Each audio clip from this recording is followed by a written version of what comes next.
Yan, ito guys, ang laki pa ng nililinis ko, hindi pa ako tapos. Kaya, nag-live ako, iniiwan-iwanan ko lang. Yan.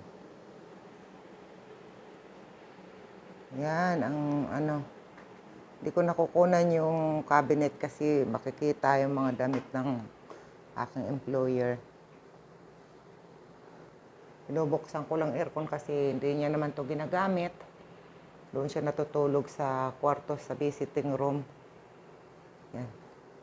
Pero nililinis ko pa rin siya everyday para hindi maalikabukan. Yan. Yan ang kanyang CR.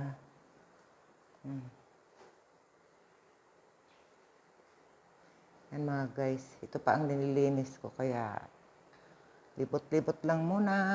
Thank you guys. Bye-bye. Tapos na rin ako ng